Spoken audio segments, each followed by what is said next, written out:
உங்க அற்புதங்களுக்காக கர்த்தரை தேடுங்க. Seek God for your miracle. நல்லா பாருங்க, இந்த கதையை உங்களுக்கு விளக்கப்படுத்துறேன். சிரியா ஊருக்கும் இஸ்ரேல் ஊருக்கும் என்ன இருக்குது? பிரச்சனைகள் இருக்குது. இப்ப இஸ்ரேல் தோத்து போச்சு.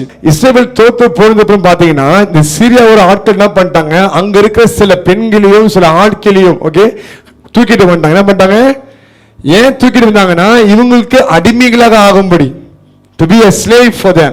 அப்படி அடிமைகளை வந்துதான் ஒரு பொண்ணு எங்க இருக்கிறா? நகமான் வீட்டுல தங்கி இருக்கிறான். அவன் என்ன பண்றான்னு பாத்தீங்கன்னா இவரோட எஜமானோடைய நிலைமையை பார்த்துட்டு அந்த பொண்ணு சொல்லுது, என் ஆண்டவன் அதாவது என் எஜமான் மாத்திரம், அதாவது நகமான் மாத்திரம் இஸ்ரேலுக்கு போனா அங்க ஒரு தீர்க்கதரிசி இருக்கிறார், அவர் தோல் வியாதியை குணமாக்குவார். நான் யோசிச்சேன், ஒருவேளை என்னைய அப்படி பிடிச்சிட்டு போயிருந்தா, நான் ஆனஸ்டா சொல்றேன்னு, என்னைய பிடிச்சிட்டு போயிட்டு எனக்கு பிடிக்காத வேலையை செய்ய வச்சா, அடிமையா ஆக்கியிருந்தா, நான் மட்டும் நீங்களும் அப்படிதான்.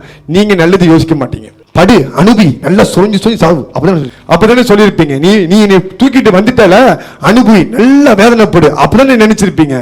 ஆனா இந்த பொண்ணை பாத்தீங்களா, அதான் யூதர்கள், அதான் தேவ பயம் உள்ளவர்கள் அப்படிதான் இருப்பாங்க. பாருங்க, பரவாயில்ல, நான் கட்டப்பட்டிருந்தாலும் பிரச்சனை இல்லை, நான் கஷ்டப்பட்டாலும் பிரச்சனை இல்லை, என்னுடைய எதிரி நல்லா இருக்கட்டும். அந்த எண்ணம் அவன் என்ன சொல்றாரு பாத்தீங்கன்னா, என்ன சொல்ற பாத்தீங்கன்னா, நீங்க அங்க போனீங்கன்னா அங்க ஒரு தீர்க்கதரிசி இருக்கிறாரு, அவர் உங்களை குணமாக்குவார். நான் சொல்ல, இஸ்ரவேல் தேசத்தை கர்த்தர் எலிஷா மூலமா காப்பாற்ற கிடையாது, இந்த பொண்ணு மூலம் தான் காப்பாத்தி இருக்கிறார். அந்த பொண்ணு எடுத்த அந்த ஆக்ஷனால தான் நகமான் காலம் முழுவதும் இஸ்ரவேலுக்கு பிரச்சனையே இல்லை. she is the hero for it. see, ஆண்டவர் யாரை யூஸ் பண்ண பாத்தீங்களா? ஆண்டவர் ஒரு ராஜாவை பயன்படுத்தல, ஒரு தீர்க்கதரிசியும் பயன்படுத்தல, ஒரு வேலைக்கார பொண்ணை யூஸ் பண்ணிருக்கிறார். ஏன் தெரியுமா அவளை யூஸ் பண்ணாரு? அவளுக்கு மனசை பாருங்க, நான் கஷ்டப்பட்டாலும் பிரச்சனை இல்லை, நான் வேதனைப்பட்டாலும் பிரச்சனை இல்லை, பிறர் நல்லா இருக்கணும். இன்னைக்கு நம்ம ஜனங்களுக்கு இருக்க பெரிய குறையதுதான், இவங்களுக்கு இதெல்லாம் தேவையா, இவங்களுக்கு இதெல்லாம் அவசியமா, இவங்களுக்கு தேவையான காரியமா, இப்ப நம்ம கேள்வி கேட்கணும். அவங்க கஷ்டப்பட, நான் படல, இவங்கள படட்டும், நான் அனுபவி இந்த கெட்ட இதை ஹத்தி பூசு. இப்படி இருந்தா கர்த்தர் எப்படி உங்களை ஆசீர்வதிப்பார்? நீங்க இந்த மாதிரி எண்ணமுள்ள ஆளா இருந்தா கர்த்தர் எப்படி உங்களை ஆசீர்வதிப்பார்? நம்மளை போல ஒரு மனுஷன் நல்லா வரனா நம்ம தூக்கி விடணும். என்ன பண்ணும்? தூக்கி விடணும். ஓ, அது எப்படி முடியும்? See, and then you expecting God to rain down the blessings, you want God to shower the blessings on you. It will never happen. It will never happen. நீங்க ஈசாக்க பாருங்க, ஈசாக்கை கர்த்தர் ஐஸ்வர்யமா வைத்திருந்தார். ஏன் தெரியுமா? அவன் கஷ்டப்பட்டு கிணறை தோன்றான், ஒருத்தன் தூக்கிக்கிறான், சரி எடுத்துக்கோ, அங்க இன்னொரு தோன்றான் போயிட்டு, அங்கேயும் ஒருத்தர் சரி எடுத்துக்கோ, இன்னொன்று தோன்றான். அவன் கை வைக்கிறதெல்லாம் வாய்க்குது. ஏன்னு சொல்லுங்க? மனசு சுத்தமா இருக்குது. அந்த பொண்ணை கொண்டு கர்த்தர் இஸ்ரவேல் தேசத்துக்கு விடுதலையை கொடுத்தார். இப்ப நலமான பாருங்க, அந்த விஷயத்தை கேட்ட உடனே, கேள்விப்பட்ட உடனே என்ன பண்றான்னு பாத்தீங்கன்னா, உடனே ராஜாட்ட சொல்லி, அவன் ராஜாட்ட சொல்லி லெட்டர்லாம் எழுதி அனுப்பி, ஓகே எலிஷா தேடுறோம், ஓகே போட்டு போறோம். இன்னைக்கு நம்ம ஜனங்க இங்க அற்புதம் நடக்குன்னா நம்ம டைம் இன்னும் வரல, நேரம் வந்தா கர்த்தரே சுகத்தை கொடுப்பான்னு வீட்லயே உட்காந்து சில பேர் லைஃப்ல பார்த்துட்டு இருக்கிறாங்க. கேட்டா என் நேரம் இன்னும் வரலையா? என்ன வரல? இவங்க தான் இயேசு கிறிஸ்து. மரியாதை சொன்ன மாதிரி திராட்சை முடிச்சு, ஸ்திரீயே எனக்கு உனக்கு என்ன, என் நேரம் இன்னும் வரல. This is our people. இதுதான் நம்ம ஜனங்க. ஆண்டவர் எப்போதுமே உங்க வாழ்க்கையில அற்புதம் செய்யறதுக்கு முன்பாக உங்க முயற்சி என்னன்னு பார்ப்பார். நீங்க வேதத்துல பாருங்க, ஒரு முடுவன் நடக்க முடியாது, அவனோட 4 சிநேகிதர் என்ன பண்றாங்கன்னா இயேசுவை தேடி போய் கூரையை பிரித்து ரிஸ்க் எடுத்து கீழே இறக்குறாங்க. இயேசு அதை பார்த்த உடனே, மகனே உன் பாவங்கள் மன்னிக்கப்பட்டது, எழுந்திரு அப்படின்றார். ஹல்லேலூயா. அங்க அற்புதம் நடந்துச்சா இல்லையா? ஏன் நடந்துச்சு? ஆண்டவரோட 4 பேர்த்தோட முயற்சியை பார்த்தார். அவரு எரிகுலேருந்து நடந்து போயிட்டு இருக்கும் பொழுது அந்த வழியில பாத்தீங்கன்னா நிறைய குருடர்கள், செவிடர்கள், ஊமையில இருந்து என்ன பண்றாங்க, பிச்சை எடுக்கிறாங்க. நிறைய வியாதிஸ்தர் இருக்கிறாங்க, ஓகே, குஷ்டரோகிகள் எல்லாமே இருக்கிறாங்க. அங்க அத ஒரே ஒரு கூட என்ன பண்றான்னா, இயேசுவே தாவீதின் குமாரனே என் மேல மனம் ஏங்கிட்டு சத்தமா கூப்பிடுறான். அவன் கூப்பிட அநேகர் என்ன பண்றாங்க, அவனை தடை பண்றாங்க. என்ன பண்றாங்க? அவன் இன்னும் சத்தத்தை உயர்த்தி, இன்னும் அதிகமாய் சத்தத்தை உயர்த்தி கதறி இயேசுவை கூப்பிட்டிருக்கிறான். இயேசுவை நின்று அவனை கொண்டு வாருங்கள் என்று சொல்லுகிறார். இப்ப கேள்வி என்னன்னா, அங்க நிறைய பேர் உட்கார்ந்து இருக்கிறாங்க. இவங்க யாருமே இந்த அளவுக்கு முயற்சி எடுக்கல. ஆனா ஒருத்த மாத்திரம் அவ்வளவு எஃபோர்ட் போட்டு எப்படியாவது இந்த இயேசுவை நான் சந்திச்சே ஆகணும் தீர்மானத்தோட கத்தி கூப்பிட ஆரம்பிக்கிறான். இயேசு அதை பார்த்து தான் நின்று அவனை கொண்டு வாருங்கள் அப்படின்னு சொல்லுகிறார். You see, in everything efforts matters a lot. நீங்க என்ன எஃபோர்ட் போடுறீங்க? உங்களுக்கு கர்த்தர் உங்க வாழ்க்கையில அற்புதம் செய்யணும்னா நீங்க உட்கார்ந்த இடத்துல இருந்து அற்புதம் நடக்க போறது கிடையாது. சில பேர் இல்ல பாஸ்டர், பைபிள்ல சவுல் அங்க இருக்கும்போது ஒருத்தர் தேடி வந்து கண்ணை தொட்டு குணமாக்குனாரு. தெளிவா புரிஞ்சுக்கங்க.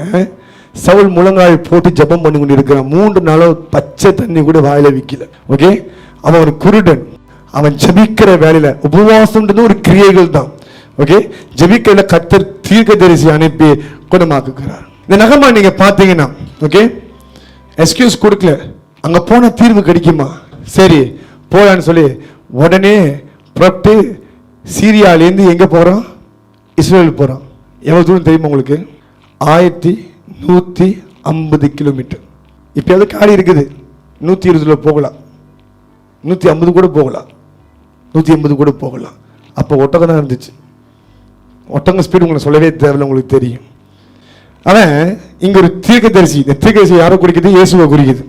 ஓகே, இங்க ஒரு ப்ராஃபட் இருக்கிறாருன்னு சொல்லி முயற்சி எடுத்து அவன் புறப்பட்டு போகிறான்.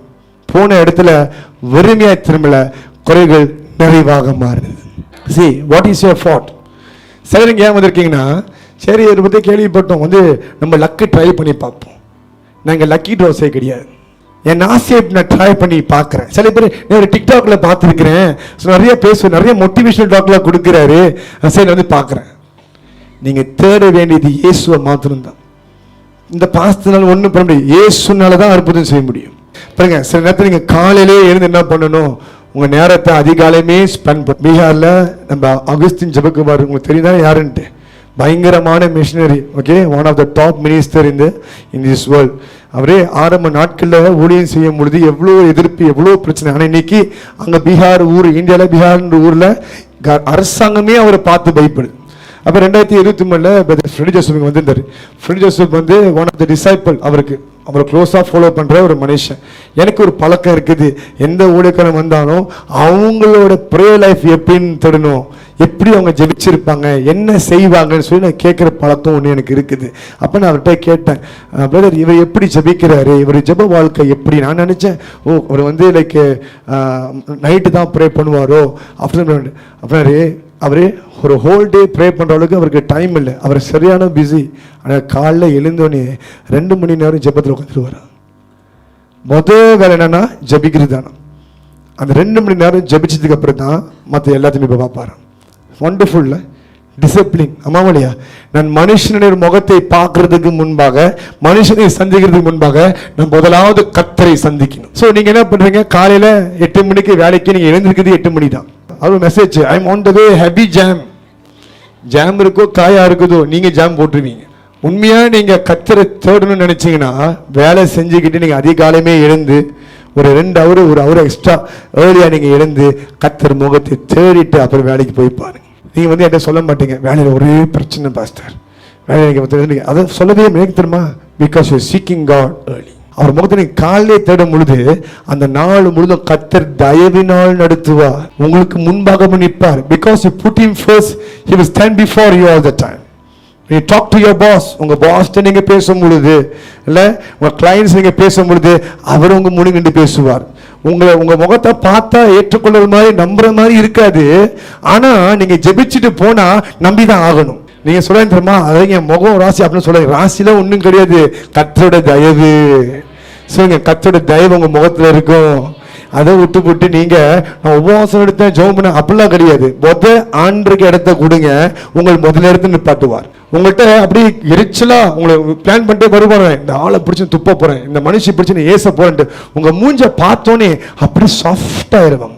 ஏசாவ் யாக்கோப்பை அடிக்கணும் கொல்லணும்னு சொல்லி தான் வரான், ஆமா இல்லையா? ஆனா யாக்கோப் ஏசாவை சந்திக்கிறதுக்கு முன்பாக அங்க இருந்து ஒரு ரா முழுவதும் ஆண்டோட ரெசல் பண்ணிட்டு இருக்கிறான். ஓகே, நீர் என்னை ஆசீர்வதிக்காவிட்டால் நான் உன்னை விட மாட்டேன். இப்ப ரெசல் பண்ணி அவனுக்கு கொஞ்சம் காயமும் உண்டாயிருச்சு. ஓகே, அவன் இருப்பிலுமே நவுந்துருச்சு. ஆமாவா இல்லையா? அவன் அந்த மாதிரி கோத்ரூ பண்ணிட்டு இப்ப ஏசாவை பார்க்க வரான்.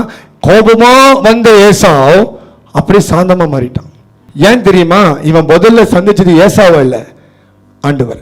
அதான் நான் சொல்றேன், கொஞ்சம் எஃபோர்ட் போட்டு காலையிலே எழுந்து ஆண்டவரை தேடுங்க. நீங்க ஆண்டவரை தேடும் பொழுது இந்த வாக்கு தத்துவம் உங்கள் வாழ்க்கையில நிறைவேறும். முதல் இடத்தை ஆண்டுக்கு கொடுங்க, இது நிச்சயமா நிறைவேறும். நீங்க கடைசி இடத்தை நீங்க ஆண்டுக்கு கொடுத்தீங்கன்னா உங்கள் வாழ்க்கை எதுவுமே வாய்க்காது.